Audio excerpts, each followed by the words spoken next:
Shabbat Shalom, everyone. Shabbat Shalom, everybody. Hopefully you can hear us.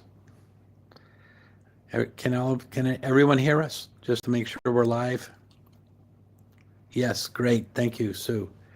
All right, Patty is going to be singing the Sabbath song, and these candles were given to us from Eric John Nagel.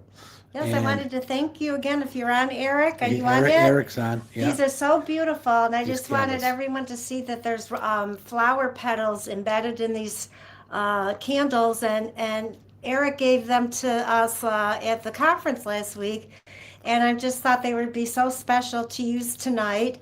So here we go. Is everybody ready? Yeah. Okay.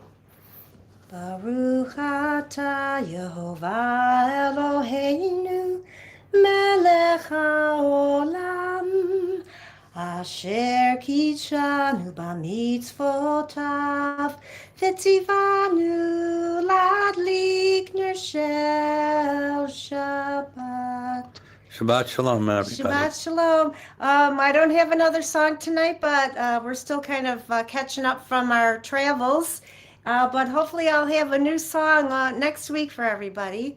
But I just wanted to say hi, and it was so nice to see all of you at the conference last weekend. It was truly great. So Seth is going to help me with some my PDF for this week, and it's going to be the seventh commandment in the Moses scroll. Before we get into that, we had a couple of prayer requests we wanted Well, let's do that afterwards. to put out. Yeah, I want to get through the commandment Oh, first. okay, all right. Because there's other things we want to talk about too that, All right. So Seth, if you go to the next slide, production all the way down in St. We're Francis. getting right into it, everyone. Of course, we start out with the Shema Israel. Hear, O Israel, Elohim, our Elohim. Elohim is one. And you shall love Elohim, your Elohim, with all your heart and with all your soul, very exceedingly. And these words, which I, of course God, right, am commanding you today, shall be upon your heart and taught incisively to your children.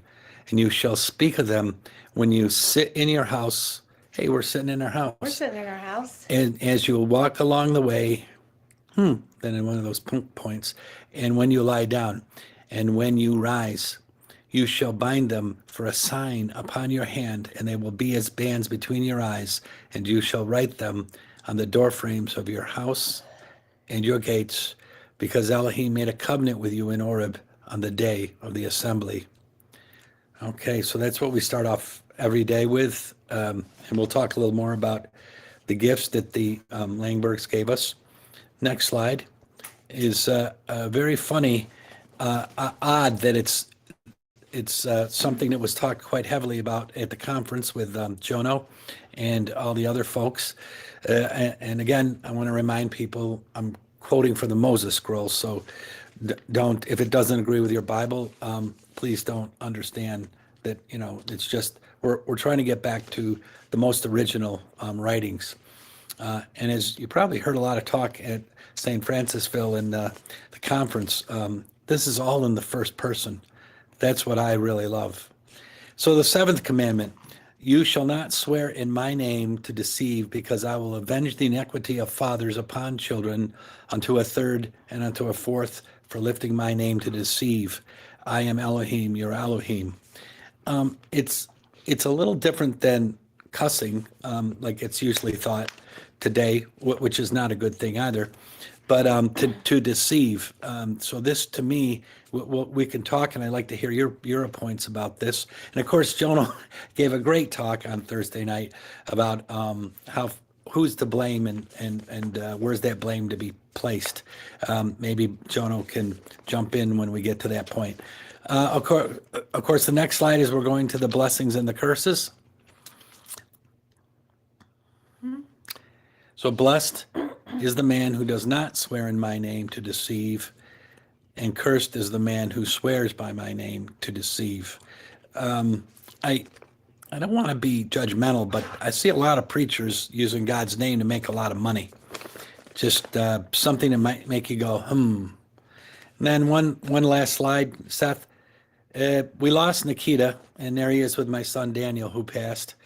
And when your kids go away, dogs become a big thing. And today I got his ashes, and he's in my new cigar room.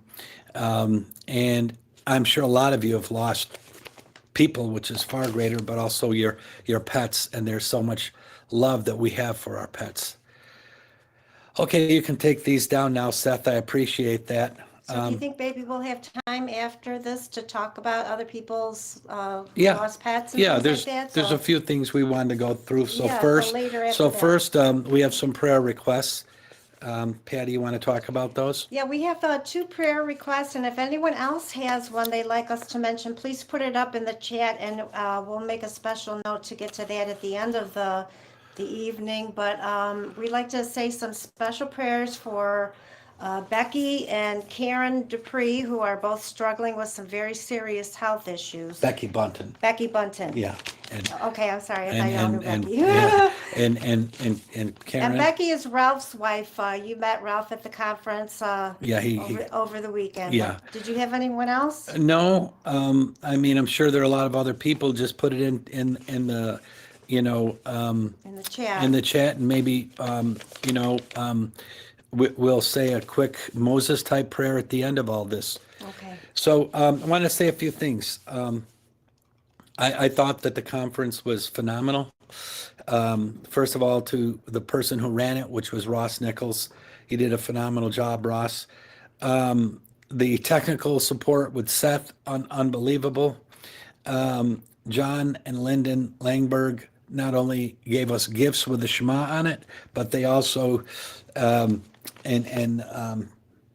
they called? Mezuzahs? Mazuzi, yeah. Mezuzahs, and also cooked a ton of food. Well, the only problem is there wasn't quite enough food. Yeah. I thought there She's could have been a joking. little more food. She's joking, because I've been fasting for 3 days after coming back The from food that. was absolutely amazing, and Bridget It was beautiful. and John and Lyndon did excellent job. Yeah, and I didn't get to Bridget yet, but Bridget not only, she went shopping, she did so much to help us, and also Bridget gave us a very sobering documentary on October 8th, 7th, and what it was there, what happened in Israel. Bridget sent that. Oh, okay. I watched it. I couldn't. It's 50-something minutes long. okay. It is disgusting what's going on in our universities. They all should be watching this film if you don't think this is bad. The other thing that I wanted to say, great speakers. Dr. Taborois gives a good talk. His was about the one book in the Bible that covers everything.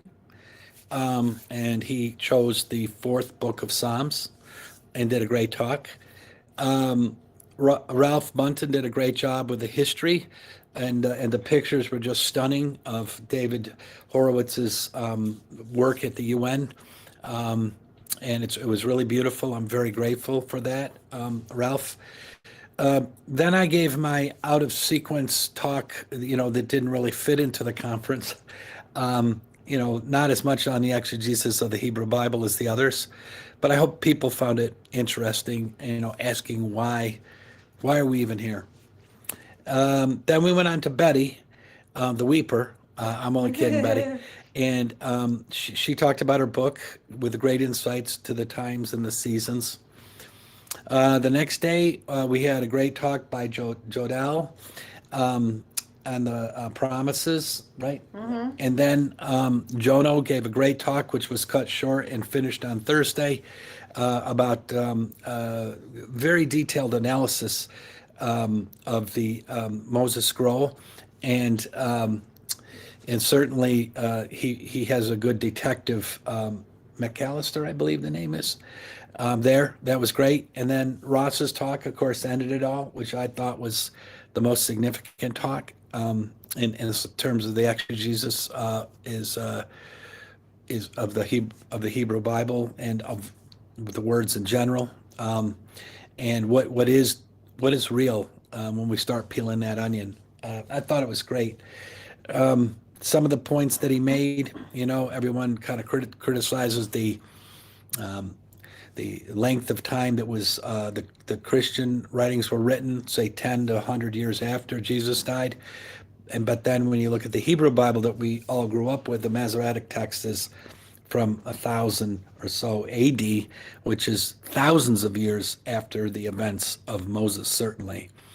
And he brought up a lot of other good points. They're all on YouTube. Seth really made us look good. I did try to pay him to take 12 pounds off of me, but he somehow couldn't do that. I'm joking, of course. Um, and so the point was, it was great to meet all of you people. There were so many good people that we met. We're so happy to have seen some of you live, and we really had some great talks, and it was really a great meeting of people with similar minds. I saw two shirts question everything, so I mean that's the kind of people all of us kind of are, and I really liked it. Again, hats off to Seth for what a great job he did in making the presentation so powerful, and we kept them mostly on time. You know, I would say probably 2 or 3 minutes over, 5 minutes over, which is good. So we kind of kept to a more production schedule, which I think really helped us personally. That's what I would say. Anyways, at the end of all that, I want to say thank you to all those people, and I really hope that we can.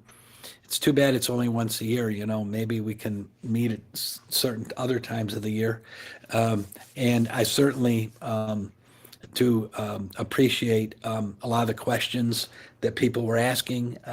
They got into this stuff very deeply. I'm very amazed. I made the comment that I've never been in a group with so many brilliant women who speak their minds. I think that goes back to the churches where women were kind of just told, hey, just come look good and shut up. Sit in the back and shut up. And that's not the way I feel it is. Molly needs to get out. So that's my feeling about the whole thing. And any other things that you would like, she wants to go out. And so you just open it. Oh, you can't. We have a problem with Molly. She wants to go out the back door here. Anyways, the other thing I wanted to say was, if anyone would like to talk about the seventh commandment that we talked about, you shall not swear in my name to deceive. Very powerful, and the blessings and the curses.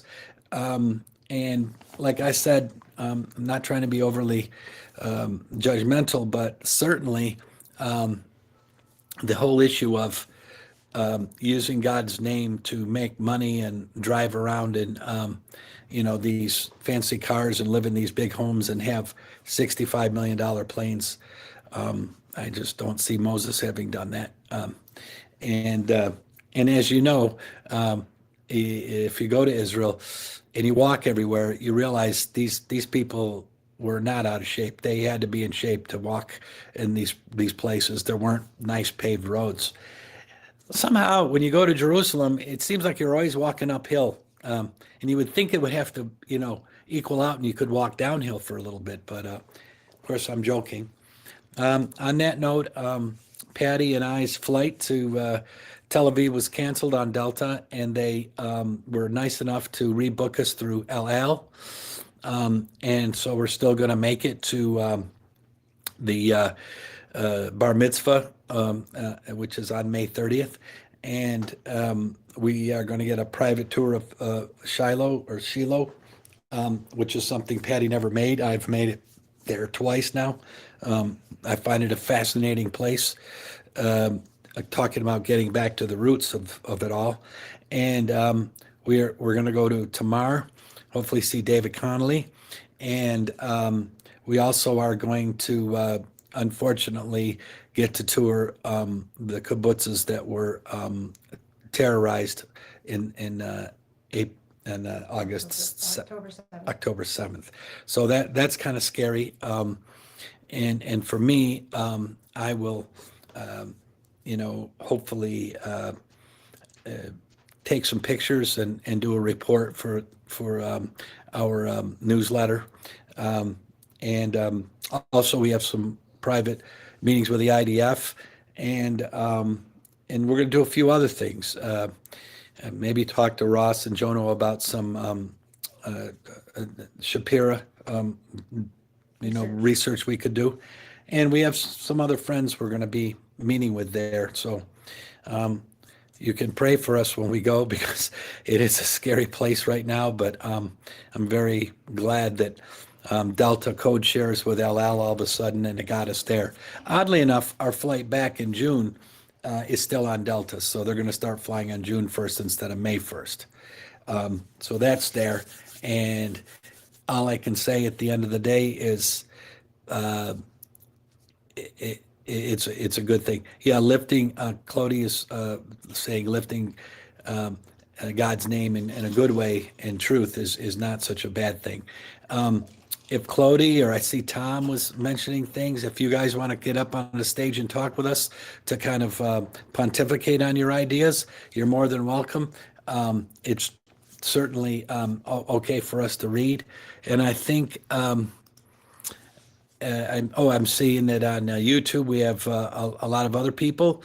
Barbara Lamar, Shara Lee, Vanderham, Dave Cole, Lee and Pam Stoll, Fat Mentz from Austin, Truthful Kindness, and Tiffany Collins. So on Discord, for those YouTube people, we have Sue Wyatt, Tom Moynes, Jono, Ross, Karen, Eric John Nagel, Ben Michael, who's Morgan, who we dearly missed in this, Libby, Miriam, of course, who we got to meet, Clody, who we got to meet, Lando, Betty, of course, and Kim. And I believe Kim also came to the conference. Yeah, Morgan, I posted it, my paper on here under the discussions. It's under Baruch's notes. I posted the paper, and so you can go over there. If not, I can also send it directly to you. Another thing that's, of course, kind of related to all this is we also are interested in the true Exodus route. And today, I posted a paper called, Where is the Real Horeb or whatever. It certainly isn't in Saudi Arabia. And so the point is that if I uploaded the paper because there's some really phenomenal work that's being done on a more northern route, which seems to be also from a geography point of view, less mountains, and it was a more of a known route instead of taking millions of people over mountains and cattle and people that have to be carried or being pulled in wagons and so forth. So I think that's a big deal for me. And of course, Ross has some good stories about how one of the archaeologists came and talked to them, who was an American woman, and she referred us to an Australian woman who had been researching this. So at the end, it was a great thing. I see Barry is on the YouTube. I'm sorry, Barry, that Deborah Hearn, yeah. I got so much going through my mind. Deborah Hearn. Barry Page couldn't make it. We were hoping that he would make it, but he had some problems getting here. See that Tiffany Collins is here, and a bunch of people over there. We're really grateful that you all came and just want to welcome Shabbat with us. And we have this kind of unity amongst all of us. I was amazed at how many different backgrounds people came from. A lot of Worldwide Church of God, a lot of Christians, a lot of people who didn't even start looking at the Bible till they were well into their middle age. I won't mention names, but stunning. But I like the fact that we also have looked at all the, not only Christian works, but Jewish works. And when when you read something, you might not agree with all of it, but you're going to learn something. And I think that's really powerful for all of us. I even almost fell off my chair when I saw Jono quoting the book of Hebrews in his talk. That was funny, Jono. And it was a great idea about the discussion. But I got to say, I also love the town of St. Francisville. I love where the new center will be in Jackson. And I think it's extremely providential that we're moving to Jackson, because we talked to the people there, and they have a lot of,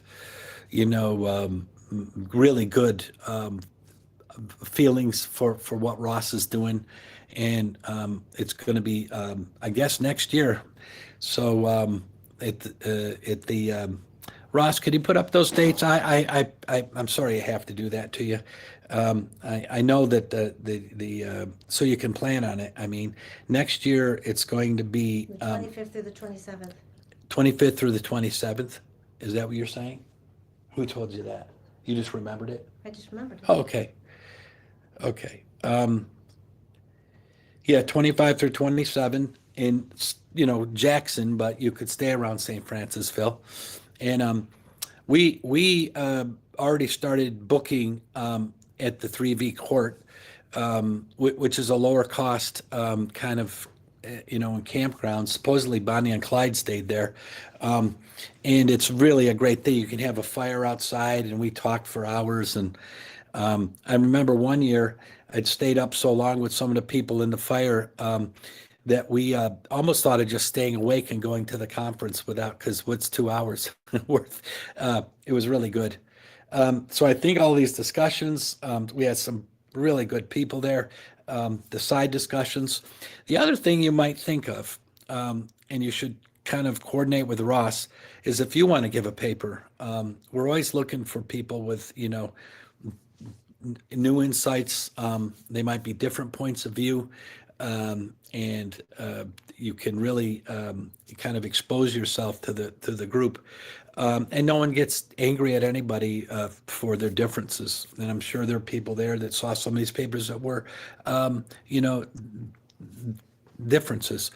Miriam says she's still crying from our tour. Ross brought us out and just can't forget. Thank you, Ross. She says that's true because y'all went to the Temple Sinai, right? And also to the new place in Jackson. I know for me that it'll be a beautiful place, because certainly Bridget will be involved, and that will be why it's going to be so good. Hopefully Patty and I could come down and help when the move starts happening, or if we could make it down there in July sometime, help Ross get things, built up, and it's going to be great. I think you're going to see even more production improvements. You're going to see just, more professionalism. I think it's important to be professional when you do it. I mean, this is very ad hoc at our home, but when we were presenting those things, it's very important to have a professionalism about it so that it doesn't look like we're amateurs at this. I found out that there were many, many great scholars in the audience, and that's what really impressed me, is this group is so committed to finding the truth, whatever that is. Unfortunately, in my paper, I told you there were 7 definitions of the truth. So it depends on whose truth you're talking about. But I would say religious truth is what we're after. The other issue is that that in our, going forward, we are going to be, with the help of the Elohim, we're going to be searching, for the scrolls. And Ross and Jono and I and Patty, of course, it's not just here it is, it's got to be here. There's like 5 places we got to go and look. So we have really focused on, having to talk to the right people and, getting into these places. And then the problem is, if you find a scroll, how do you deal with that? in other words, if it's in a proper library, you can't just steal it, you know, then it becomes problematic. But if it's in someone's private, library, who knows? We could maybe even purchase it. I certainly don't want to purchase it to resell it. I'm not like that. I think Ross and I have talked. We were probably, would give it to the Museum of the Book in Jerusalem or something like that, where it belongs, back home. And that's what my goal is. It's a beautiful piece of the history of the God of the Hebrews, and the God of all. But that's what I'm looking forward to in finding that. And a bunch of other things that happened was that it's for us is that when you study and you want to say something in 45 minutes, it's very difficult to focus everything so that it makes a good arc. And in doing that, you learn more about your subject. I have known that in music, when I teach someone how to play guitar, I get better at the guitar myself, even if it's just the basics. So, given a paper is something I highly suggest, and think about it. And we're here on your side. We want you to do well. That to me is the important thing. Even if you're a little afraid, where did you go to learn how to talk? What was it called? You went with Carl. Yeah, so I don't know. There's like groups that you can go to that Yeah. help you talk, out there. Of course, being on a stage with, and doing music, you have to be able to talk, especially if something goes wrong behind the scenes and they're expecting the next song and someone's got to fix a fuse or something, and you have to be able to, engage the audience. So I think you saw a lot of that there. It was great. And the other thing that I really did like was some of the other topics and finding out how did you get here. I think that's something that is extremely powerful. And James told you when he first in his talk, just start writing things down about your life. Maybe not your memoirs, but how did you get there? And I think that's an important thing because we all took different paths. And the issue is for me is to be able to read other people's paths and see that I wasn't just the only one. My friends, when we first started really in the 70s, just reading the Bible because we couldn't belong to any church, they said, "Oh, you think you're Noah and his family?" And that's what I felt like. And today I found out there's a lot of other Noah and their families sitting in this thing, and they're all trying to find that truth, and we kind of came here. So the question is, how did you get to this group of people to discuss the Hebrew Bible? I think that's an important thing for me. And at the end of the day, it's a very, very important thing to do. Also for the future generations to understand what you went through. I mean, can you imagine 3 generations ago or 5 generations ago if one of your grandparents had written their life story, even on 2 pages, in their own words, and you were able to read it? I think that's an amazing thing.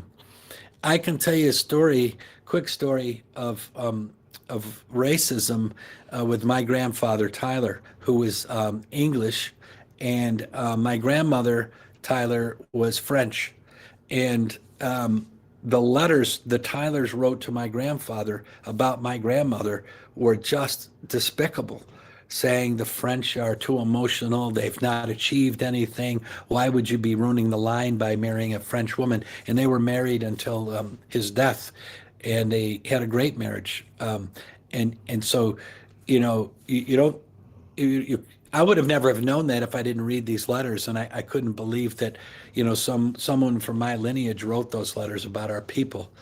And it goes on, I'm sure, much deeper than this. My dad married an Italian, and I won't even go into the racial epithets that they called my mother, but so even amongst a group of people, say Europeans, there's still all these divisions, and it gets closer and closer to your own home. Well, you go to England, and the Scots and the English don't get along, right? I mean, it's amazing. Irish, forget about it. That's why Patty's way she is. She's Irish. She's part Irish.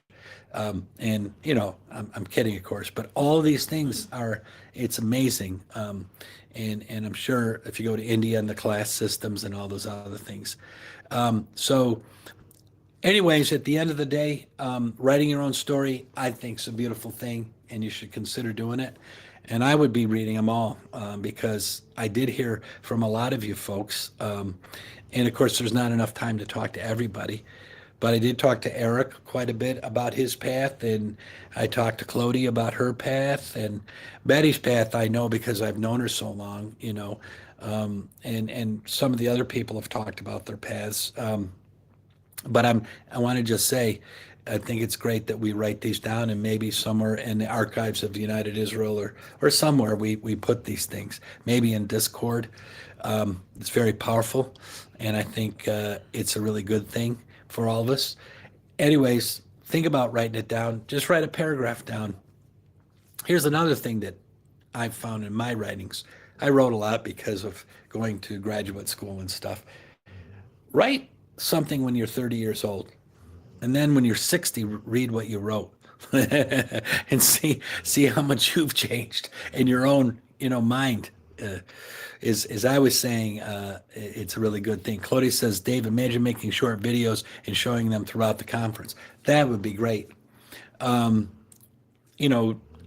thing we might do next year is to kind of have a video with all the people that have passed, in us, in our families, and everyone, because everyone has these stories of, the loss that they've had in their lives. It just happens. You've lost a brother or sister, you lost a cousin or a friend you were close to. My best friend growing up, I get a call one day, he's 59, I'm 59, and he had a heart attack and died, and I get a call from his wife, and it's like, it was really, we did so much together, and it's gone.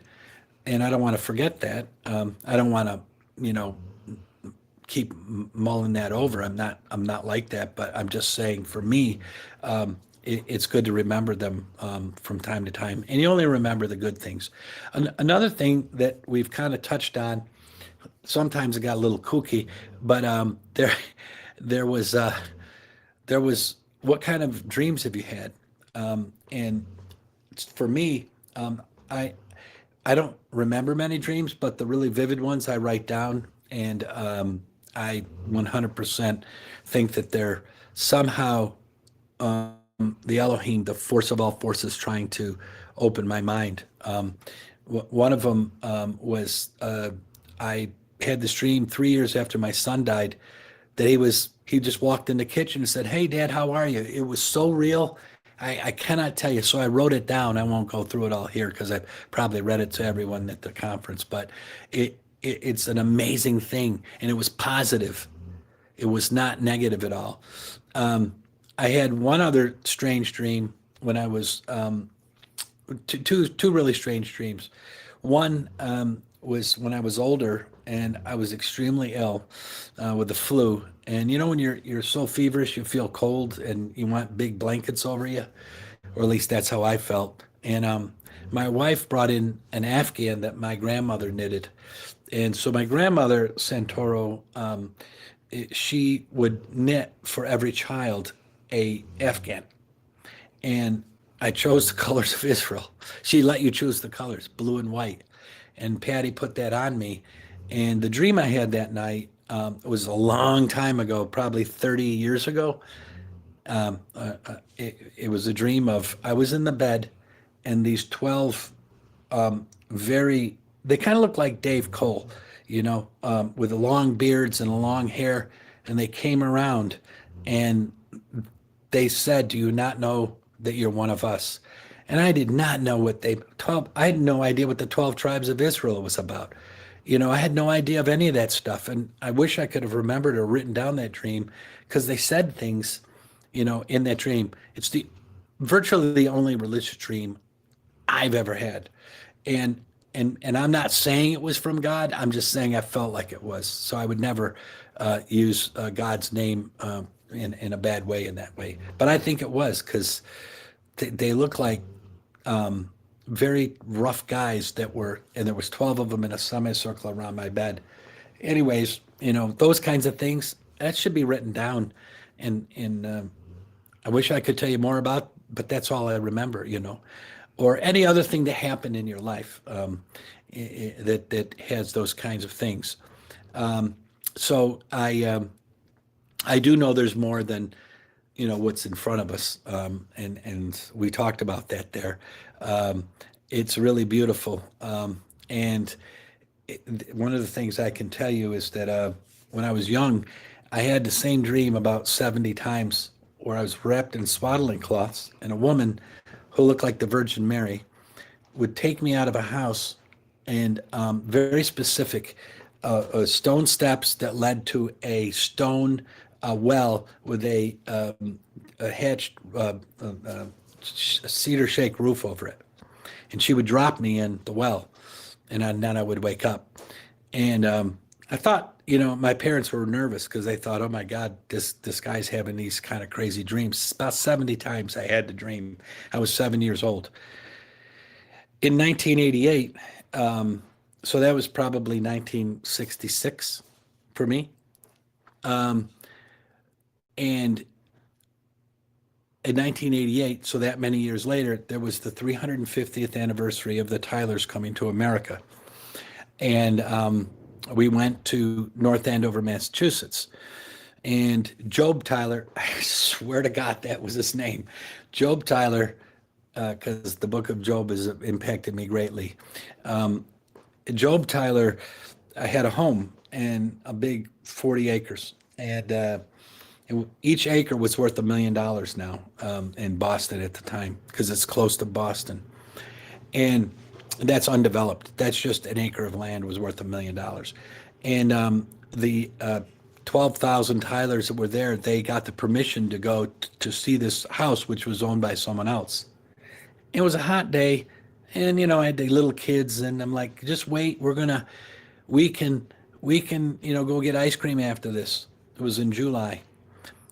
When I walked out that back door, and I saw that stone walk, and that stone well, and those trees that were behind it, I nearly passed out, and it came back to me like this, and I had to leave.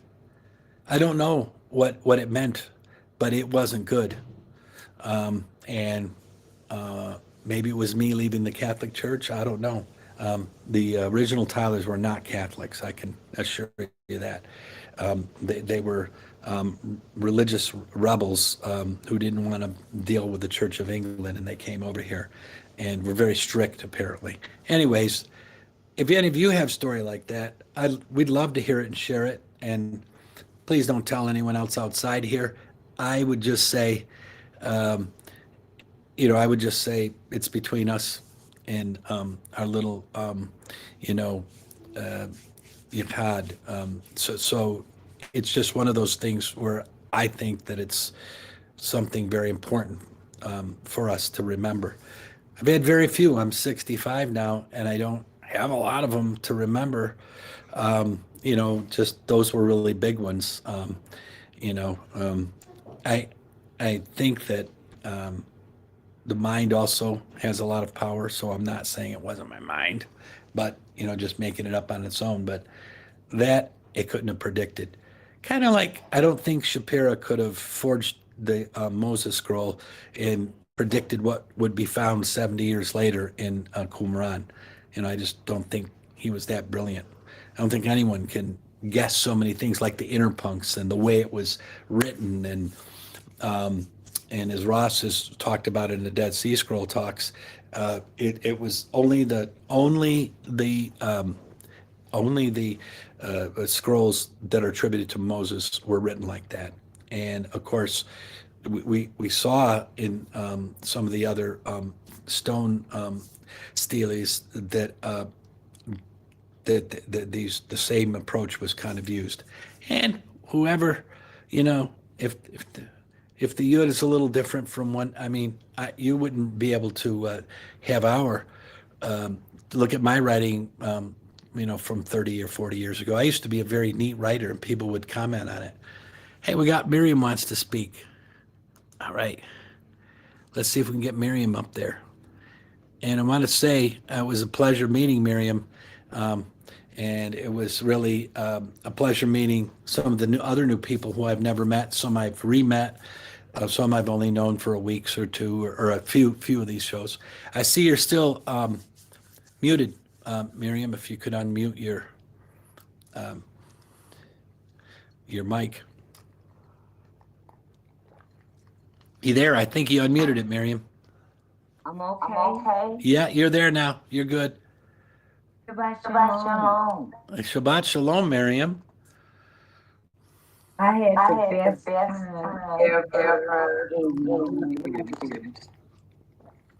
ever Well, thank you. and I'm still back over your people. I'm still studying it.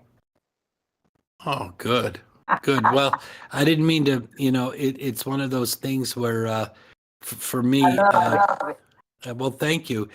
Like I say, it wasn't the exegesis of the Hebrew Bible like the other great papers were, but it's, I'm writing a book, and, there's catharsis in writing something else, that I wanted to talk about in terms of, my life. And so writing, I like to present it to people, and I would see how it already change it, but that's what happens. And so, that's kind of a summary of 2 chapters of the book. And so for me, it was just good to talk about those things. And like I say, I'm not afraid to question anything. Is it better? I turned off the Clody. Can you hear Miriam now? Miriam, try talking again. You good? Okay. Is that better, Clody? Oh, can you hear me? Hope so. Cody's typing again. I'm gonna say what I. Yeah, she Okay. says, yeah, Oh, yeah, yeah. oh, boo. Yeah. Well, Okay. what, My question is, yeah, I think I was on time, but I didn't get to hear Patty. Patty didn't sing because other women sang the Shabbat welcome, and we'll get Patty to sing next time. Hang on for a minute. Okay.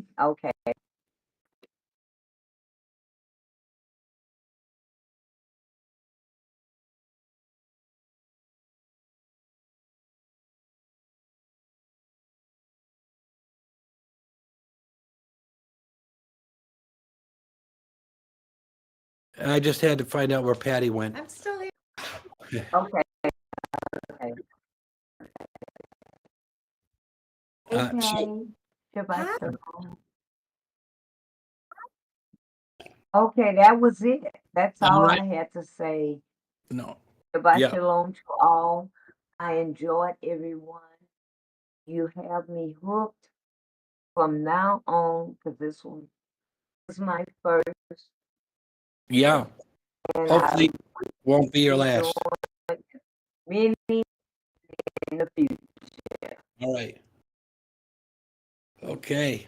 Well, thank you for coming, Miriam, and thank all the people for coming, because it's an effort just to get there and show up all those days and take time off from work or whatever, and it costs money, and so again, we were we got some really beautiful notes.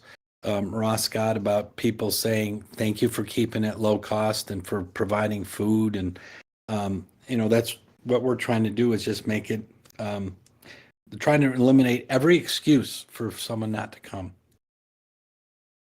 So anyways, I feel it was a regeneration. You see all the other people, and you hear all these other good talks, and and we have so many things going on. I really did love Jono's talk and speaking with Jono about the Moses scroll and things we're going to try to do. So Betty is here and she wants to speak. Hello, Betty. Hey, it said, oh, okay, I do have permission. Okay, good.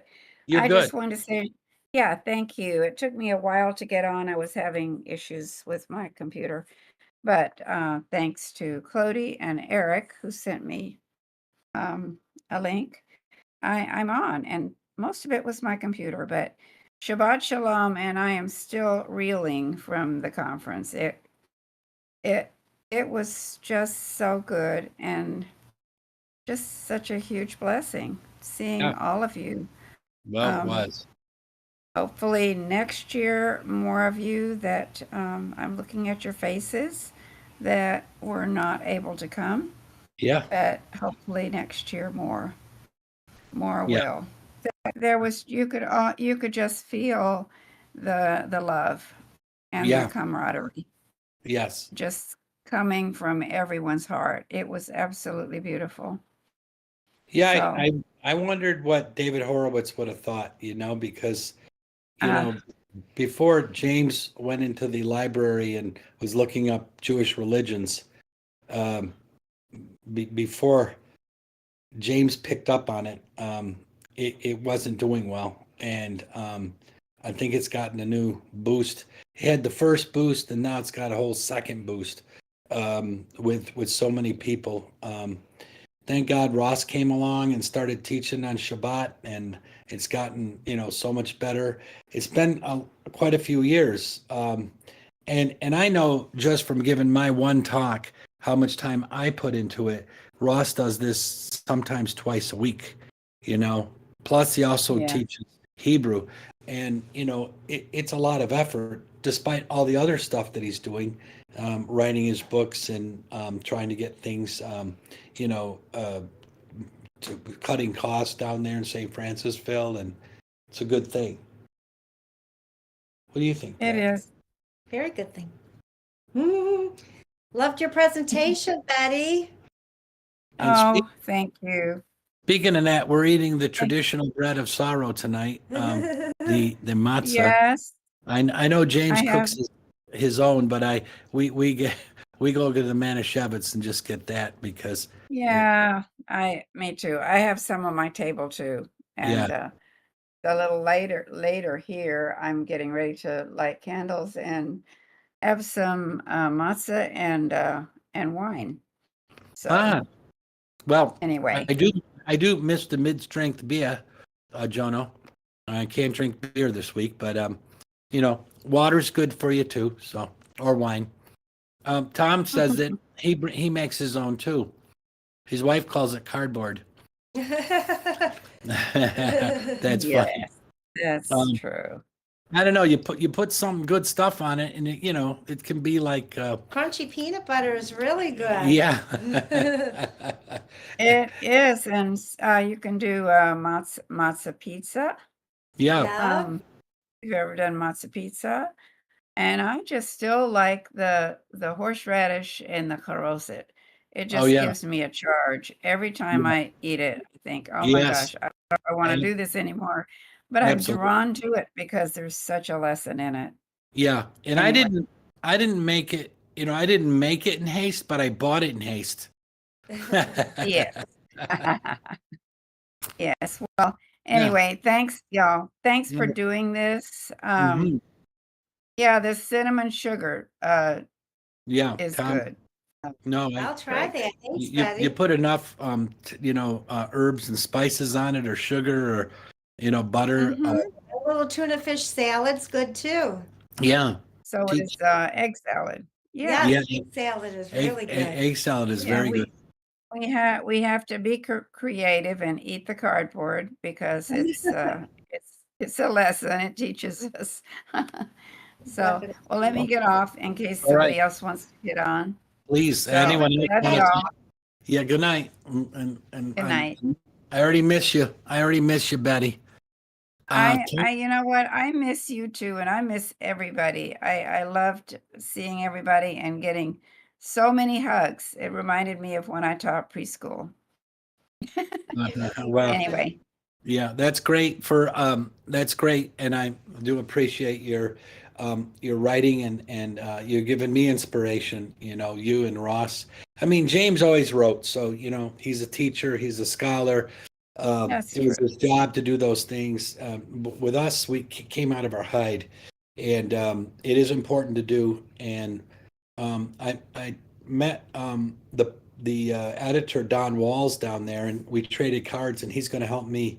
You know, and also Daniel Wright's going to help me do the cover of the book, Oh, and so that's it. may I say one more thing, and that is that you have the best people on your team. Yes, I think so. I mean, I asked for, some suggestions for an editor and got Don Walls, and he's absolutely wonderful. And then I said, well, what about a cover artist? And along came Daniel. Amen. Oh my goodness, it blew And, me away. and Don was an editor for Worldwide Church of God, and he knew the people up at Yes, you know, him and his wife are wonderful people. I saw that Tom came. I said, "Go ahead, Tom," but it didn't happen. I'm getting off. Bye, Oh, All y'all. right. Bye. There's Tom. good night, Betty. Good night, Betty. Hey, Tom. Hey, Hi. Tom. Hey, what's going on? Hi. Yeah, I thought I'd wait till Betty was done. Oh, okay. Hi. Oh, let me put my camera. It's awful dark where you're at, Tom. Yeah, I'm gonna take the tape off. I got the tape on the thing. Yeah, we got to get you coming, Tom, because you bring up so many good points. Oh well, I got some strange views. Uh, Well, but yeah, my wife makes the we all fancy bread. do. I Yeah. make the shoe leather. Ah, I make the shoe leather bread. You know. well, that's okay. Um, And a lot of us have strange views over there, you know. I mean, so you're in with a bunch of other people that are open-minded and want to see how to interpret and to try to get to the truth of the book. yeah. Well, one of the things Worldwide Church of God taught me was how to study. You know. Yeah, How to read the Bible. So not so much what to, although they did try to tell you what to believe. yeah, Um, but that, it's interesting you would talk about. I had recurring dream when I was a kid too. I used to have it. I don't know how many times, 70. I have no idea. But when I was a youngster, I used to have this dream off over and over. It was like it was it was a weird. Made no sense, but it involved rocks too. But it was these boulders. And they were oh, rolling down this hill on me, right? And I'm at the bottom of the hill, and it's just this makes no sense, but it's I still don't really know what to make of it. But my mom sewed, she was into yeah, sewing, and and yeah. she used to keep her pins in a sucrets, the little Oh, sucrets we can, remember. the sucrets can, right? Well, she Yeah, had a pin, so there I'm at the bottom of this hill, and these big boulders, I mean big, like yeah. 10-foot boulders rolling down a hill, and I got these, and I'm stopping them with these pins from Ah, I got a Secrets can full of pins, and I'm wedging them underneath the boulders, and that's what's stopping them. And I would wake up when I ran out of pins, and sweating, and it just I think I wonder that's if it's something to do with my beliefs today, because I'm kind of in my own boat with my beliefs, like and I'll just give you a short, sure. when I look at the New Testament, like I look at the New Testament from afar because I see a lot of error in there too. Yeah, But the cast of characters, yeah. the the Yeshua character is not Judah. The Yeshua character is Joseph. Uh-huh. He's the one who's rejected and sold out. Yeah, And I would go so far as to say that the apostles were just like the brothers. They were fed up with them, and they had had enough of this. This wasn't the warrior Messiah they were yeah, told was supposed to be there. yeah. And so he's the Joseph character, and the Judah character is Judas. He's That, the one who comes up with the idea of selling them into the hands of the and that, Simeons. yeah, and So that's not anyway, a crazy thought. That's not crazy. I don't think that's crazy. Do you? no, I don't yeah, think no, but it's an uphill battle. It's like I got my little secrets pin to your kids. I got no evidence. I have a lot of circumstantial evidence, but no proof. Well, you know something, Tom, that it just came to my head when you were speaking, and that is the issue of that that Jesus talked to Joseph. The tribes of Joseph are the ones Right. who were lost, Yeah. and when Judah and Joseph come together again, then this is part of the Ezekiel prophecy. They'll become one in my hand again. That could be a very good figurative way of looking at that, because a lot of these people who are believing in Jesus would not have any faith near that, and wouldn't have the Torah in their homes if Jesus didn't happen. So that's a pretty powerful statement you're making. And they have no idea who he is, just like just like in Egypt. Yeah. I don't think the Egyptians know who Joseph was, and the No. Jews didn't know who he was either. No. He's Zephaniah Paneah. He's some Egyptian god man, Yeah. Yeah. right? And the New Testament, in my mind, is kind of like the garb that's used to disguise him. Yeah. It's like the Egyptian garb, the pagan garb that they put on him to Yeah. disguise him. The virgin birth and all of that stuff. Yeah. Yeah. But that's that's not really why I put my hand up. I, concerning the seventh commandment here, right? And Yeah. how what do you and for the record, what little I've been exposed to, I've been reading the book and and looking at it, and I don't believe that this is a forgery either. I don't see any reason why Shapiro would forge something like this. That makes no sense to me. No. So whatever it is, I think it's a legitimate document, but whether or not it's the most, what's, Right. like the Ten Commandments, I don't really know. Yeah. But I do find it interesting that it's in this command that it says the iniquity of the fathers will be upon the children unto the third and the fourth generation. Yes. For lifting my name to deceive, I am Elohim, your Elohim, and it's significantly different than the traditional Ten Commandments as Yeah. we understand, Yes. as I've understood. Yes. Um, It makes a lot of these for-profit preachers look bad. Well, yeah. Well, yeah, and anybody, but that's one of the reasons I don't write a lot because it's only a matter, if I were to write a book, I would imagine by the time I got to the end of the book, I'd already be editing the beginning of the book because of my views change. Yeah. You know, Well, I so I I, agree with that. Yeah. and then you get vested into your book, and now you've got to you're invested in it, and you have to support so. But anyway, but one of the things, and I kind of wonder what you might think about that. Why? Because it's in the other commandment, and one of the things that's missing from this is in the traditional commandments is the idea of visiting the iniquity. Yeah. The word pakad, Yeah. and how that's used in the Torah. Because when Joseph, um, when he died, before he died, he made his brothers swear Yeah. that they would that visiting surely Yahweh will surely visit. Pakad Pakad. Uh-huh. That Jehovah will surely visit you. Elohim will surely visit you. Yeah. Right. Yeah. And then when Moses is at the bush, that's he said, well, how are they going to know that I said? He said, gather the elders and you tell them I have surely visited you. It's almost like they were code words. Yeah. And then Moses gets to, and then Moses, well, then he wants signs, and he gives them these magic, Tricks. magic Yeah. tricks, but Yeah. these tricks. But Yeah. it was the words. It was when he said those words to the elders Yes. that's when they believed. It says Yes. because they heard the words. It's like, oh, those are the words. It was almost like they were code words that Joseph gave them. Yeah. And if you look at that Netflix Moses, 3-part Moses thing on Netflix, it just came out. I haven't seen that. Yeah, it's I don't have it's Netflix. 3 parts. Okay, but the problem is it's a docudrama where they have 3 scholars or 4 scholars talk, and they take a Jewish, Christian, and Muslim scholar to talk about these parts.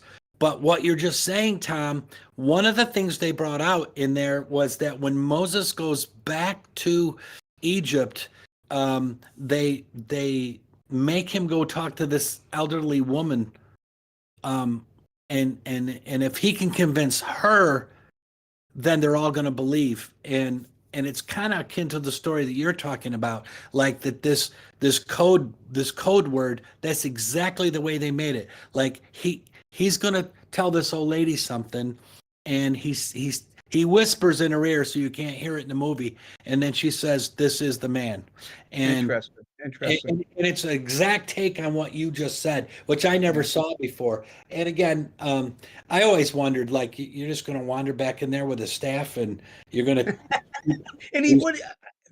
I don't even think he spoke. I don't even think he spoke fluent Hebrew. He probably was raised not. in the Egyptian home. I don't think he spoke fluent Hebrew.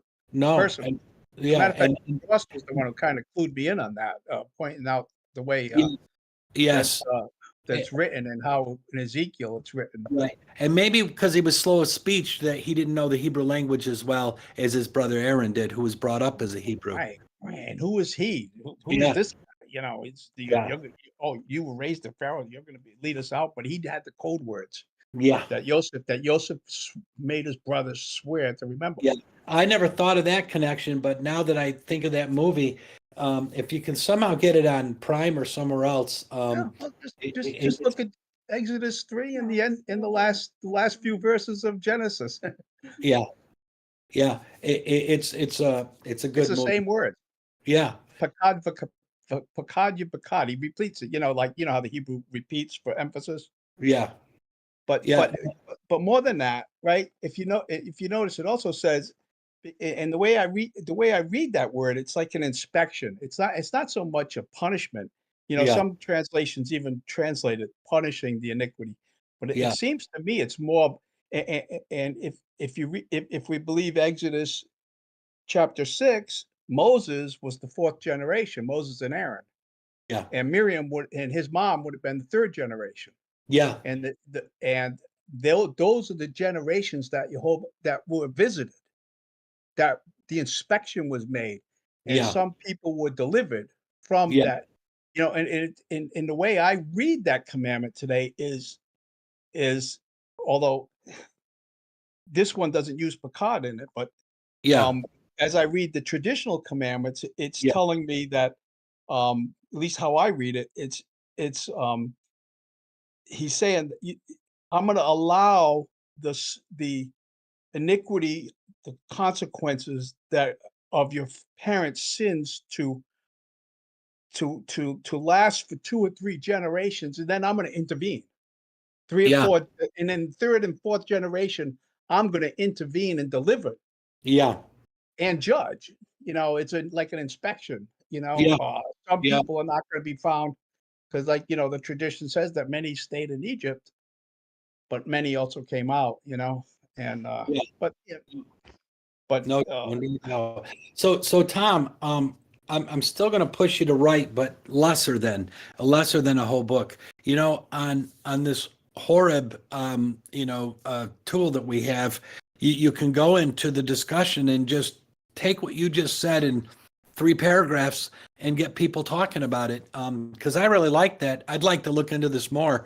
And even the other whole thing about Jesus being Joseph. That's something that might appeal to people that are peeling away from Christianity and seeing it for what it really was. Yeah. I feel the authentic Yeshua was certainly. I don't believe him as the Christians do, but I do believe him as someone that knew humanity and was trying to teach them to stop worrying about how they dressed and how many wrinkles or how many stripes were on their coats, and you see that in Christianity today. Some of these outfits that these preachers wear, they probably cost $3,000, and Yeah. they're driving around in big cars and they have homes and security, and I just read one of them is worth $750 million. Oh my uh, Kenneth Copeland. And you look at his house, it's 28,000 square foot. And you have people who are broke giving you $100 a month. I just don't think that's the way that God wanted us to teach. And And a good example is Ross, and who went from a very high paying job to making enough money to cover his bills, and that's it. And you got Seth working there for nothing just about. And my point is that they're there because of the truth.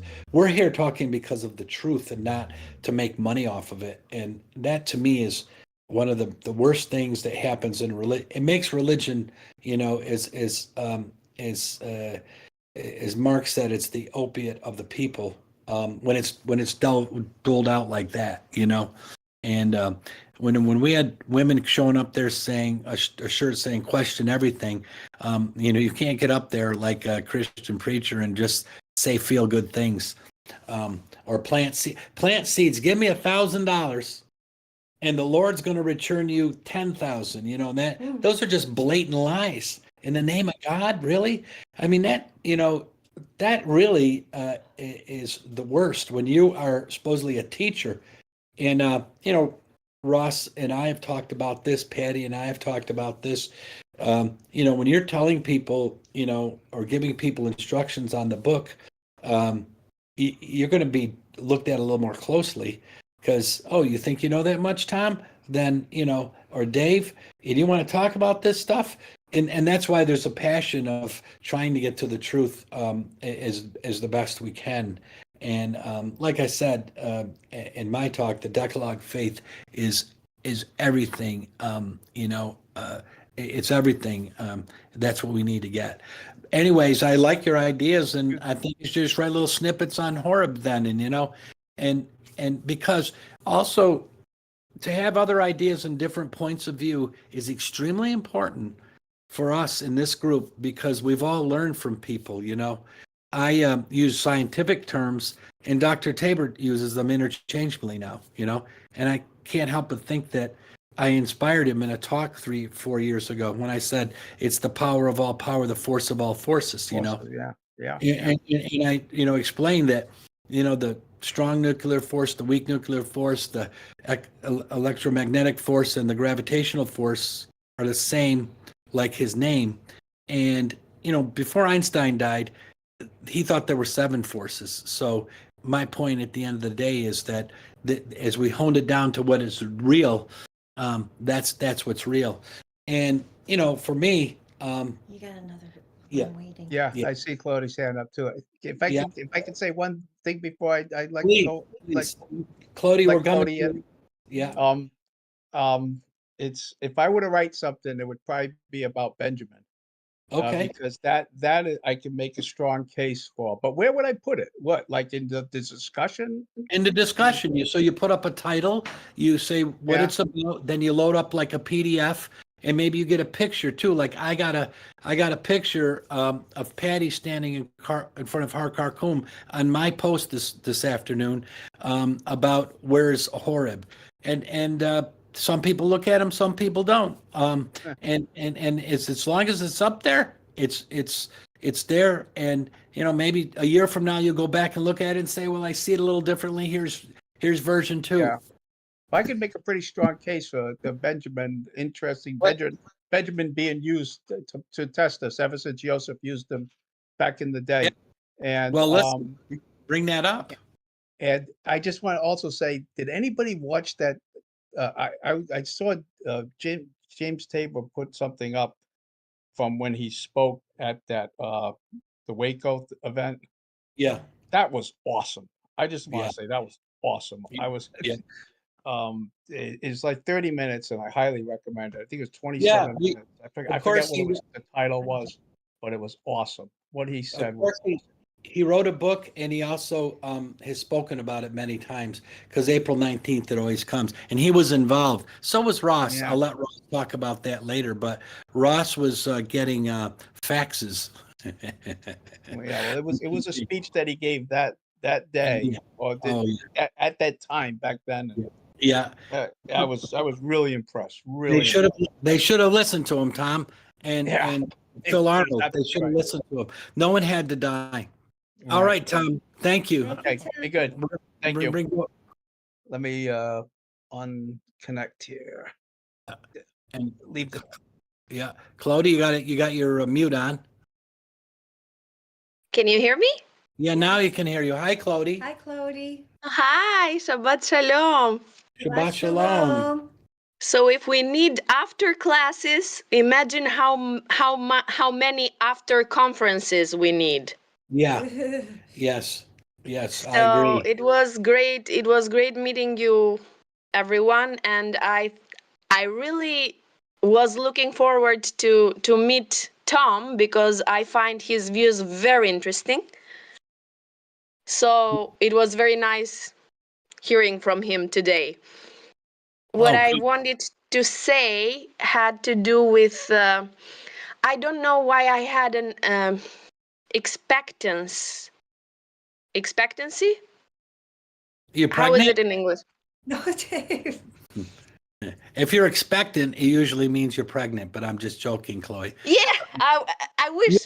had an expectation. You had expectations. Expectations. Yes. So I had some expectation, Uh-huh. and I prayed to God that we had some kind of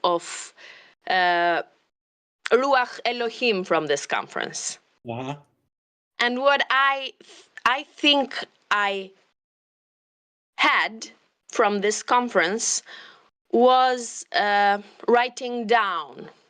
Write down. So James was saying write down. You were encouraging that, and everybody was trying to share Yeah. experiences which Yeah. we are forgetting as we speak now. Yes. And forget, and perhaps these experiences and these paths that we have been to shall be a very important thing for whoever gets to United Israel World Union path, or to people that are searching for God and for truth. Yeah. So I think that that's what sat with me after the conference, to write down and to document whatever we are experiencing and whatever we remember.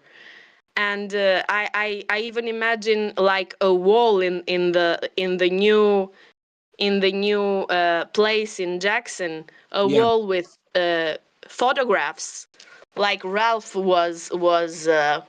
documenting, David Horowitz, that we could document in one future what and how we got together. So I think that this was the energy that I got, the spirit that I got from the conference. Yeah. As for the commandment or the seventh word that we Yeah. were today, I was pondering even yesterday, and I did a YouTube comment that I understand that everybody has his own responsibility on sinning and on the choices.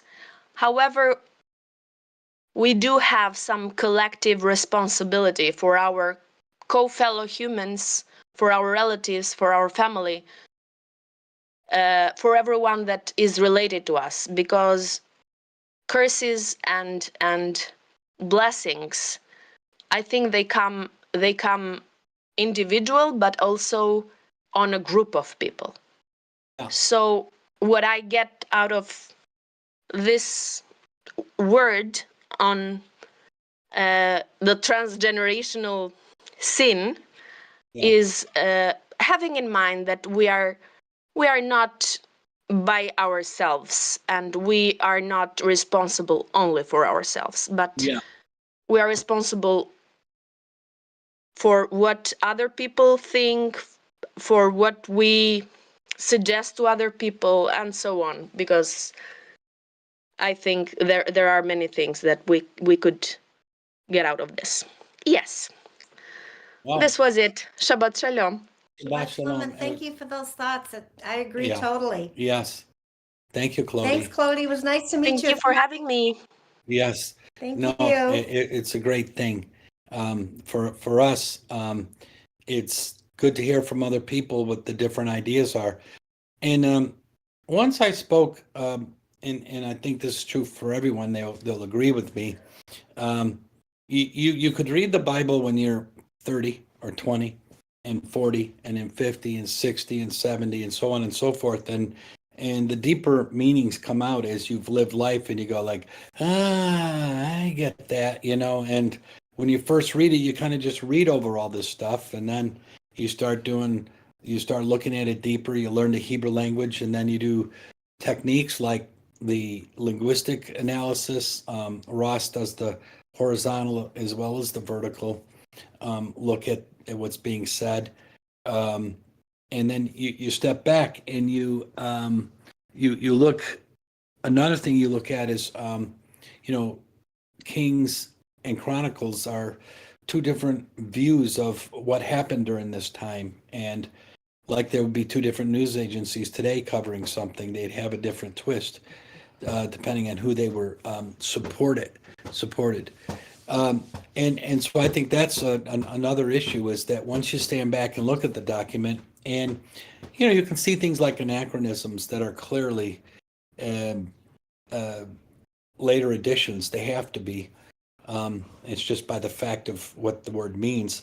And then secondly, you look at people like David Rohl and how he kind of corrected the timeline, and a lot of the scholars don't want that. They don't want that timeline messed with for Egyptology. And unfortunately, I see it, Betty. Unfortunately, you get you start with an assumption way back yonder, and then eventually you got to go back and look at that initial assumption. And so if you started at the wrong place, the rest of the timeline is wrong, is all I'm saying. Hey, Betty, I thought I hit you. Betty? You there? There she is. And you're muted. You got on mute. There you go, Betty. You're on. Okay. No, I just wanted to thank you for that. Everybody, Tom, Clody, you, Dave, Miriam, everybody. East Alabama just made a comment that I thought was interesting. Oh, and Tom wrote it down. So he said that they're talking about us, that we at the end of Malachi, that Yes. there's a Malachi book written 3:16. about us. Yes. Oh, the interesting thing is, if you read a little further, it talks about that those who are with him or whatever. Okay, I was going to get my Bible and turn to it, and I don't have it right now. But anyway, that they talk to one another in the last days. And I'm thinking that's what we're doing. Yes. We're fulfilling the prophecy in talking to one another. And Right. I think that's amazing. Yeah. And so like Karen said, Clody said, I think, that we Yeah. need to document and write down these things that we are talking about to one another. So Yes. anyway, Yeah. And oh, here it is. They that feared Hashem Okay. spoke with one another. Yes, Yes. right. And another thing was in Isaiah is that there was a book of remembrance. Correct me if I'm Wasn't wrong. that Malachi? Of people who celebrated the Sabbath. Oh, okay. Yeah. So in other words, the people who celebrated the Sabbath were particularly focused on. I have to get Right. that. But I think in Malachi it says there's a book of remembrance for those who spoke about God's name. Yes. And we're trying Yeah, to remember it's here. about one Yeah. another. Yes. Tom typed it out in the messages. Yeah. And Yeah. I think that is so significant. And if you think about it, it says that God hearkened and he heard. Right. Now, can you imagine right now we're having this discussion, we're talking to one another. Right. He's with us. He's in our midst. He's listening and hearing what we're saying. Oh, yeah. And to That's me, Yeah. that gives me chills all up and down. That's amazing, Betty. Thank you for That's- pointing that out. That's very awesome. powerful, Betty. And like I say, he is the power of all powers. He's in everything.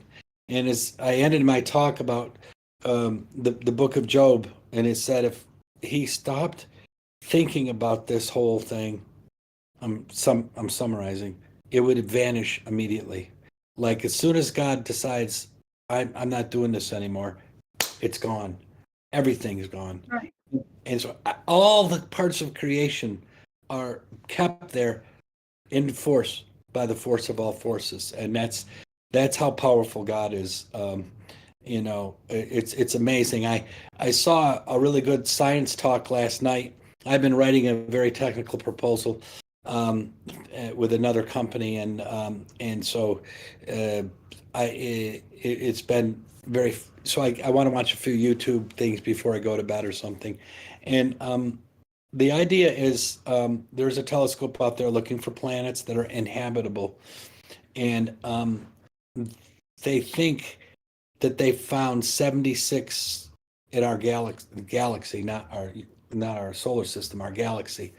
And there are billions and billions of galaxies, and to say what what the Elohim has done, you can't even begin to comprehend the size of it and the power that's out there that's just been created. As I also said in one of my other talks, when Einstein figured out E equals mc squared, what did that mean? That means out of raw energy, mass can be created. So if Hashem was just raw energy, he created this mass, and there's an equation that describes it. And we don't realize the power in one atom, say of uranium. The power that's in there is mind-boggling. And then you just go for 90 million miles or whatever it is, and you see our sun and the power of our sun, which is a smaller type of star, and the power of that sun, and that's just in the local neighborhood. You start looking out further and you see stars that are giant compared to that, or the black holes. And to me, that's when I say, you know what, this all isn't just a mistake. Yeah, Tom says I like the movie Contact, and I did watch that. I thought that was a great movie, Tom. But I'm just saying the power of the Almighty, and to say that we can understand all of this. I just sit in awe, and the more I know I don't know, and keeps that chart ahead about curiosity. You got to understand, you don't know everything. Stay curious. That's my last stop tonight. Amen. And I probably said that 10 times in my presentation. Yeah. Because I was born asking questions, and I'm 81 and I'm still asking questions. So, And I like all the people that are asking questions, and I don't want to. I'll say Karen, Oregon Freebird. She lives with a father's a pastor, I believe, and she has to deal with that she's gone off on this, on this track, and it's like, it's tough.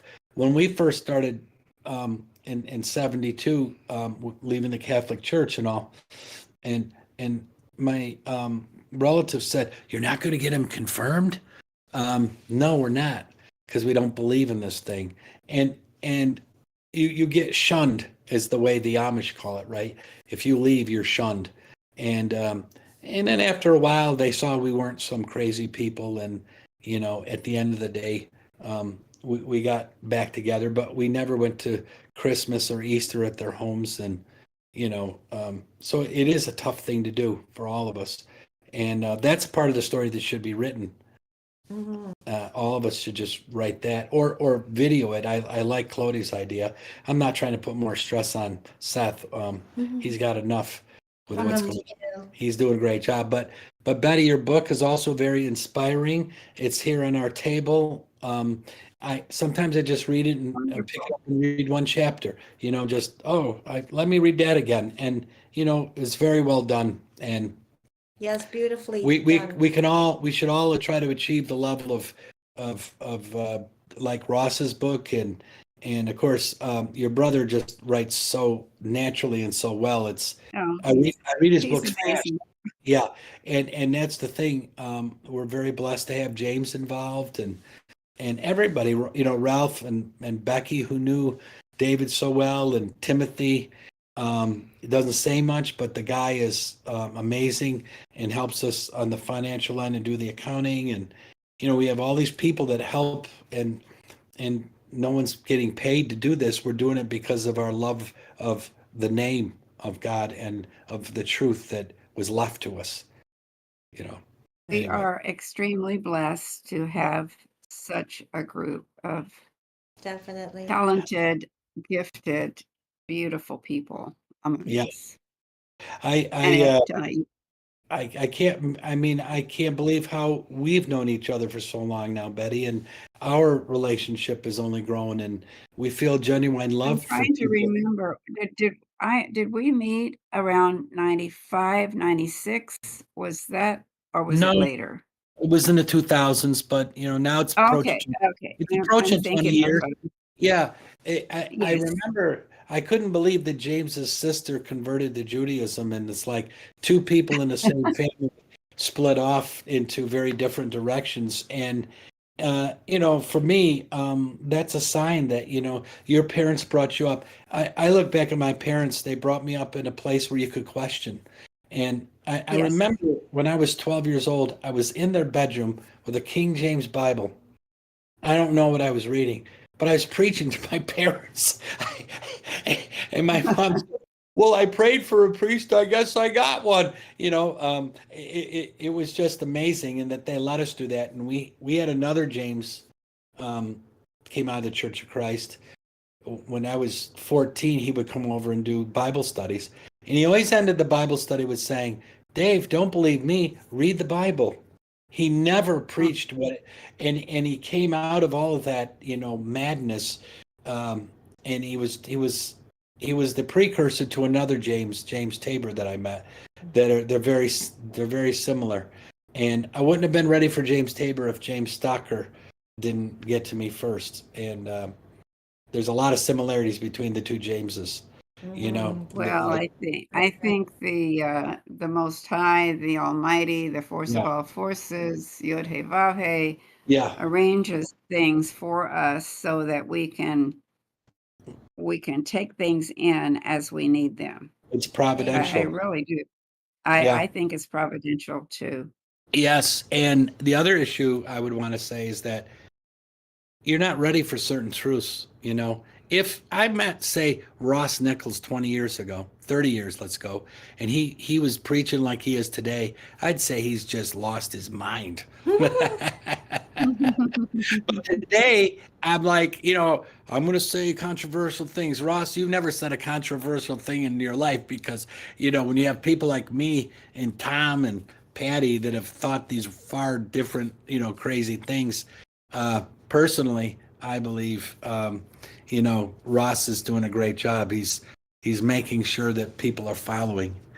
Hey, East Alabama, Charles wants this. Chuck, we called him. Thank you, Betty. Thank you, Betty. Shabbat shalom. Bye, y'all. Love you. Hey, Shabbat right. shalom. And Chuck, you're up there now. Yeah, you're muted, Chuck. There you go. How you doing, Chuck? You're there. Doing well. It's been a very busy week. Can you hear me? Yes, yes, you're doing well. The mic is somewhere else down there. I can hear you though. Okay, here we go. Oh, I was wondering if anyone could give me a little bit of insight on maybe there people with better understanding of history. Malachi chapter 4, verse 5 and 6. Reading out of the 2009, that blue book that I read. See, I am sending you Elijah the prophet before the coming of the great and awesome day of Yah, and he shall turn the hearts of the fathers to the children and the hearts of the children to their fathers, lest I come and strike the earth with utter destruction. Does somebody know more about where? I have questions about that verse, and if anybody's got any insight, I'd love to hear it. Thank you. all right. Well, Chuck, the first thing I would do to kind of codify this is I would put it up on the discussion, and type it out and say, what are your thoughts on this? And I'm sure you'll get plenty of responses. So are you asking about the time frame that we're in, or the deeper meaning of the verse, or I'm not quite sure what your issue is? Well, I see it as a sequential before the coming of the great and awesome day of Yah, Yeah. and then this Elijah, he shall do a certain thing, turn hearts of fathers to children, hearts of children to fathers, and then if that doesn't happen, then well, it don't matter. It'll be real bad. Utter Ah, destruction is how the TS what is this ISR 2009 translates it. So it's okay. a sequential thing, and if there's some kind of tie-in to who this Elijah is, and Mm, how long before the yeah. coming of the great and awesome day. Yeah. That's sort of my question. Yeah. Well, one thought that I had right away is that um, Elijah could also mean the spirit of questioning now that people are going through. The spirit of Elijah. It might not mean an individual person. When it comes to prophecy, it's I believe you should be very careful because people throughout history have thought, well, it's the end times.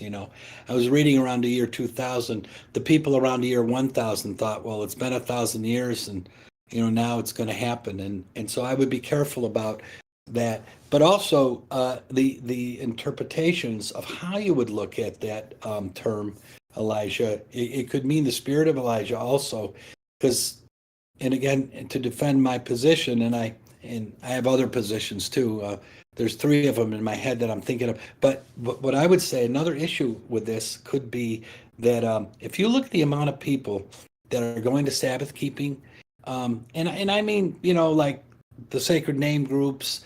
There's many things I disagree with them on. The Worldwide Church of God, what they came out and said, well, it's Saturday's the Sabbath, and this turning back that started, if you go back to Zigwali and Martin Luther, that was the first kind of unpeeling of the onion, and you see it continually being peeled. And I believe that this spirit has come, and I was talking to Dr. Tabor a long time ago. It was kind of around 1990 that a lot of where we all started aligning, like that we were being magnetized and drawn to Close Encounters of the Third Kind. It wasn't the mountain, but we're being drawn to the Torah. I think that something big started happening then, and it's all the Hebrew roots movement. Ross had the synagogue without walls, roots of faith. There were a lot of these types of things going on, and I've met a lot of people. Some went all the way to convert to Judaism. Others went back to the Christians, but a lot of them are kind of like us, out there seeking. And it could be the spirit of Elijah also. I'm just throwing that idea out there, and it would be a good topic to put on the Discord under discussion. Well, I And had a little thought. I've read some scholars that actually thought that John the Baptist uh-huh, was Elijah, mhm, and because they did not accept him, they killed him. In fact, yeah, and the punishment was the destruction of Jerusalem, which followed. yeah, that's Uh, a thought. that's The a thought. hiding of And, the face too, right? pardon? The hiding of the Yeah. face And happened. and Jesus also said that if you're willing to accept it, he is Elijah who was to come. Speaking about John the Baptist, he was highly revered as a prophet in that way. So Yeah. that's just another angle. I don't know That's- how much you're into the New Testament or what. But he was a good Jew, though. I mean, that the point is that Jesus, they were people of faith, Right, and they weren't Christians like James talked. Was Jesus a Christian? No, he wasn't. Um, Betty was saying 1990, yes. So it seems like that. That's happening right now. Though, also, Chuck, the thing that bothers me is how the younger generation of people are think it's all a fib and a myth, and it shouldn't be looked at. Number one, and also they've lost respect for people. I was brought up to respect my elders. I remember going to some people's houses relatives, aunts or great aunts. And my mom and dad say, you sit down on their couch and you do not speak until you're spoken to. And today that just wouldn't go, but we revered those people. And, that has to be part of it, as people get gray, they should earn their respect because they should be gaining wisdom. And, at the end of the day, when you live through life, you got a lot to say. I'm just saying. And That's a really good topic. I love that's that. a really Yeah, good that's a topic, great Chuck. topic. Yeah. Chuck, on the other side, did you ever hear from our brother Matt? I have not heard from him. No, sir, no responses yet, and I don't really get on that other Discord very often anymore. But I didn't see anything in the recent. Oh goodness, there's 50 categories over there, and I'm on like 4 of them. Okay. And so I don't have that many hours in the day to go through all the discussions. There's like 5,000 people over there. I was just curious because I hope he's okay, because the last thing I knew he's coming and he never showed up, and it's kind of scary. That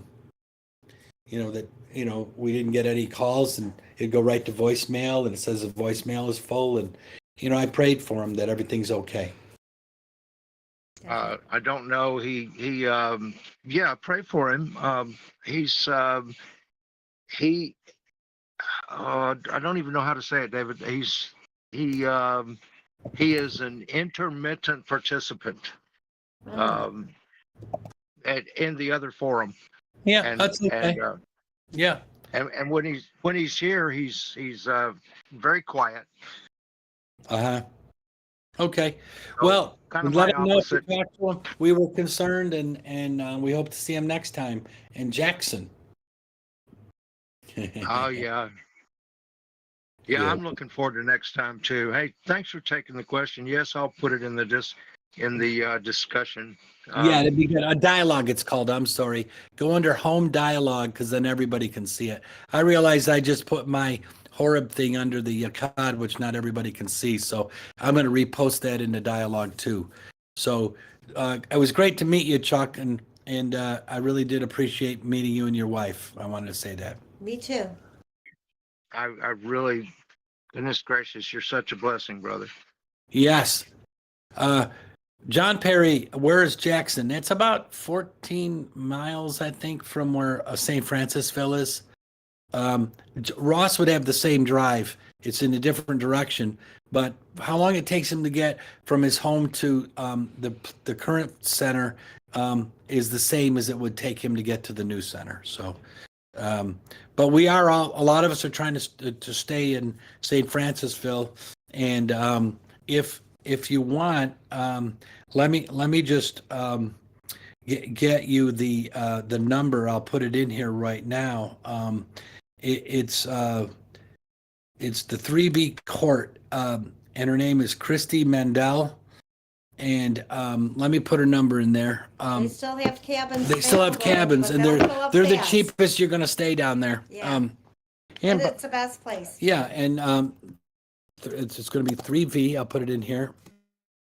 And what happens is that after the talks are done, we go over there and build a fire, and Ross comes by later, and Dr. Tabor, and we just sit around and talk for the rest of the night.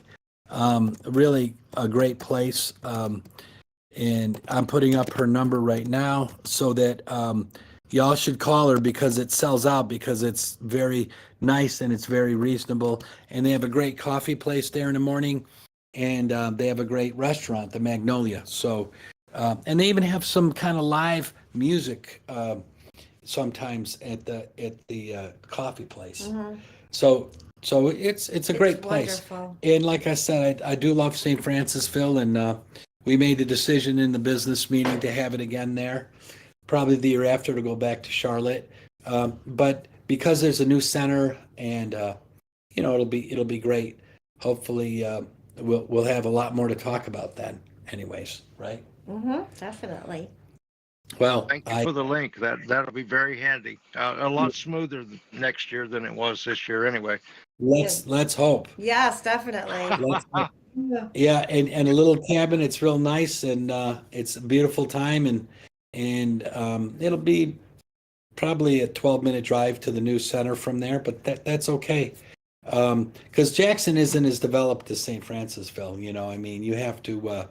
In the history of Jackson, John Langberg can tell you it's really amazing. They had their own militia, and when the yellow fever was coming, they had the militia set up on the river and wouldn't let anybody into their city because they didn't know how it, they didn't know how the yellow fever was transmitted. So it's been a lot of history in that little part of and a lot of famous people. Ellie Mae was from there, I believe, from Beverly Hillbillies. And Yeah. a lot of other folks. Or was she from Zachary or something like that? Yeah, they're all Same with area. with a 20-minute drive. Right, right. And a lot of, of course, famous musicians. Unfortunately for me, the Blues Fest was in Baton Rouge that weekend we were down there, and I'm glad I didn't know about it because that would have been great. We met some of the blues musicians at the airport when we were leaving, and boy, they had some good people. Alvin Bishop was there, and some of the great new blues players. So we missed that, but Dave, I don't know if you mentioned that Jono did the third part of his presentation last night, and it's yeah, up there on YouTube. I did when I started, but You it's good did? to mention Okay. again. Yeah, because I saw some of you on there, but it was really good. It was Yeah. a continuation of his presentation. And at it's the under conference. United Israel World Union on YouTube. It's Jono talks about the sins going on through the generations and comes up with some differences. Very interesting talk, and it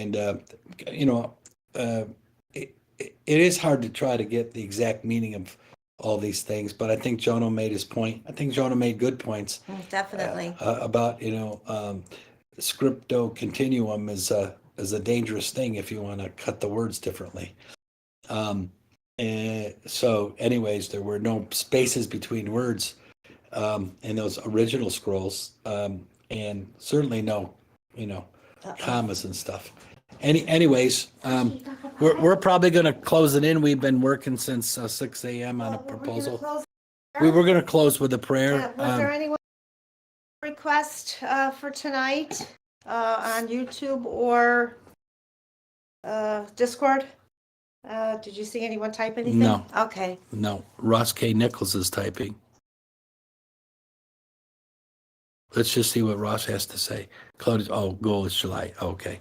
Yeah, so I'll say a very simple prayer like the Moses prayer, and that is, Jehovah, we ask for you to heal Becky and Karen. Please heal them. Please heal them. It's that simple. He knows what they need, and we're asking. In your name. Yes, Amen. and any of the other people that need praying, you just let us know, and we don't go on and on with long prayers. I always got a kick out of the Baptists. You're like, when's this prayer going to end? I think directly we talked. Yeah, that And Moses Israel, prayer. Tom said yes, and we're going on May 28th, so 26th. So please pray for And us. here's Sasha's here. There, say hi, Let's- Sasha. There's Sasha. Sasha. Yeah. Say Shabbat Shalom. Yeah. Anyways, and the hostages, of course. Anyways, it's great to see you all. Ross is at 10:30 tomorrow, Central Time, and I hope that you all are there because he's going to be talking about the biblical diet. I think that's right. Is it? Yeah, I think that's what he said. If it's not, hey, We all need Jono. to be on one anyway. Yeah. Thank you all. And Thank you, everyone, for joining us. And may the Elohim of Elohims bless all of you. Yes. Shabbat Shalom. Shabbat Shalom. See you tomorrow. Shalom.